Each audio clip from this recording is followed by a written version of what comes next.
ओम नमो भगवते वासुदेवाय।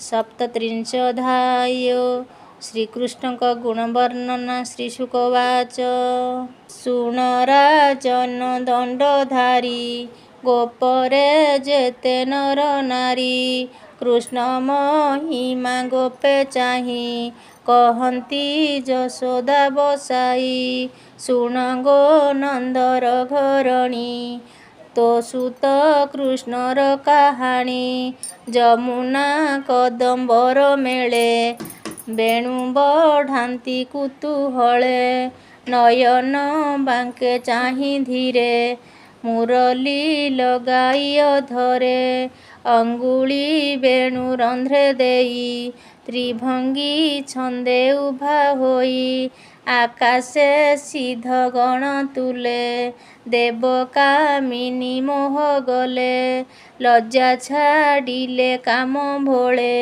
କେଶବ ସନ ସମ୍ଭାଳେ ଶୁଣ ଗୋ ବେଣୁଧର ମାତା ତୋର କୁମର ଚିତ୍ର କଥା ହୃଦେ ଲମ୍ବଇ ବନମାଳ ଅଳ୍ପ ହସଇ ତୋର ବାଳ ବେଣୁ ବଜାନ୍ତି ଯେଉଁ କ୍ଷଣେ ଆନନ୍ଦ ହୁଅନ୍ତି ପଶୁଗଣେ ଗୋରୁ ମହିଷ ମୃଗଜୁଥ ଶୁଣି ତୋ ସୁତ ବେଣୁ ଗୀତ ତେଣୁ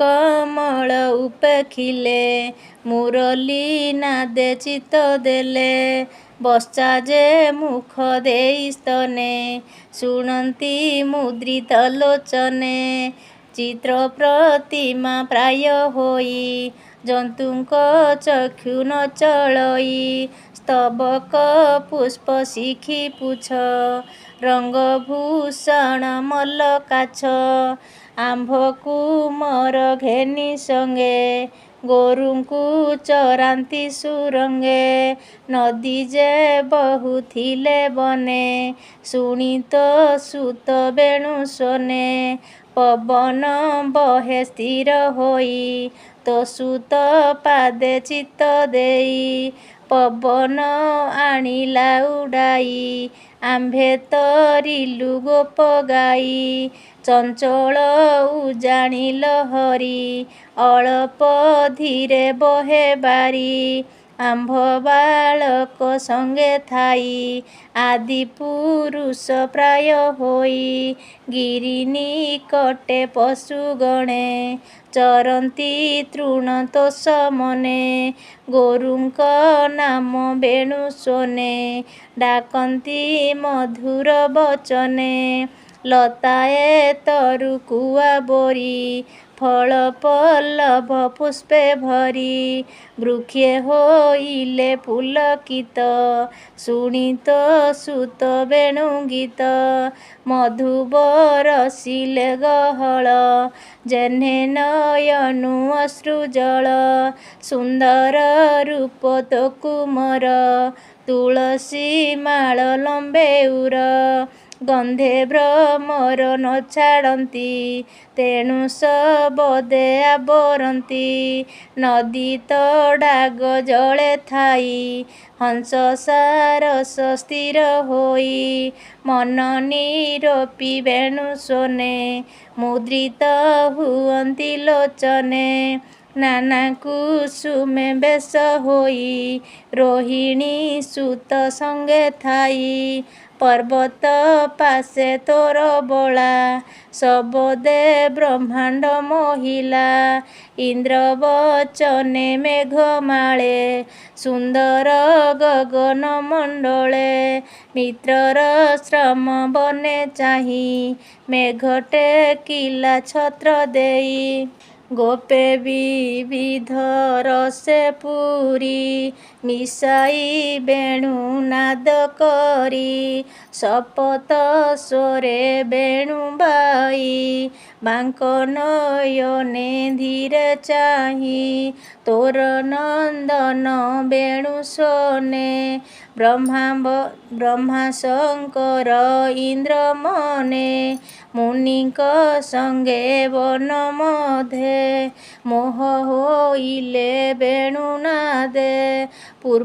ଅପୂର୍ବ ଗୁଣ କୃଷ୍ଣମୟେ ଧ୍ୱଜ ଅଙ୍କୁଶ କୃଷ୍ଣ ପାଏ। ଅପୂର୍ବ ଗୁଣ କୃଷ୍ଣମୟେ ଧ୍ୱଜ ଅଙ୍କୁଶ କୃଷ୍ଣ ପ୍ରାଏ। ଚିତ୍ରିତ କଲା ବନ ଭୂଇଁ ମତ ମାତଙ୍ଗ ପ୍ରାୟ ହୋଇ। ତାର ଚାହିଁବା ଦେଖି ମାଏ ଚାଲି ଯେ ନ ପାରି ଭେଡ଼ାଏ। ବୃକ୍ଷଙ୍କ ଗତି ଆମ୍ଭେ ଭଜି ଚାହିଁ ନ ପାରି ଚକ୍ଷୁ ବୁଜି। ମଦନ ସରେ ହୋଇ ଭୋଳ ଫିଟୋଇ କବରୀ ଅଞ୍ଚଳ। ମଣି ଗୁଞ୍ଜ ରାଶିରେ ଧରି ଗୁରୁଙ୍କ ସଙ୍ଗେ ବନଚାରି। ତୁଳସୀ ମାଳ ଲମ୍ବେ ହୃଦେ ଭୁଜ ଗୋପାଳ ପୁଅ କନ୍ଧେ। ମଧୁର ସ୍ୱରେ ବେଣୁ ବାଇ ଚାଲନ୍ତି ଚଉଦିଗେ ଚାହିଁ। କୃଷ୍ଣ ହରିଣୀ ମୁଖ ଚାହିଁ ବେଣୁ ଶବଦେ ଚିତ୍ତ ଦେଇ। ଛାଡ଼ିନ ସୁତ ଗୃହ ବାସ କ୍ଷଣେ ହେ ନ ଛାଡ଼ନ୍ତି ପାଶ। ସକଳ ଗୁଣଙ୍କର ସିନ୍ଧୁ ମୁଖ ଦିଶଇ ପୂର୍ଣ୍ଣ ଇନ୍ଦୁ। ଉତ୍ତରୀ ଛନ୍ଦେ କୁନ୍ଦମାଳ ସଙ୍ଗତେ ଗୋରୁ ଗୋପବାଳ। କାଳିନ୍ଦୀ ତଟେ ତୋ କୁମର ହୃଦୟେ ଭେଦିଲା ଆମ୍ଭର। ପବନ ଯୋଗେ ବୃକ୍ଷ ଡାଳେ ଲାଗନ୍ତି ତାର ପାଦ ତଳେ।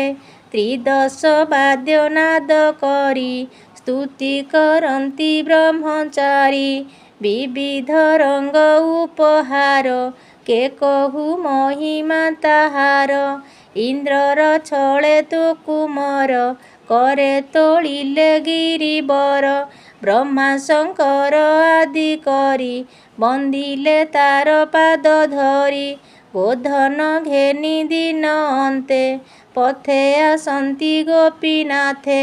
ଗୋଧୂଳି ଭୂଷଣ ଶରୀର ଜୀବନ ଦହେ ଗୋ ଆମର। ଗୋପ ବାଳକ ଇଷ୍ଟଦାତା ଯଶୋଦା ଦେବୀ ଯାର ମାତା। ନକ୍ଷତ୍ର ପ୍ରାୟ ଗୋପବାଳ ତୋ ସୁତ ଶଶାଙ୍କ ମଣ୍ଡଳ। ବେନି ଲୋଚନେ ମତ ଭୋଳେ ଚାହେଁ ଗୋପାଳ ପୁଅ ମେଳେ।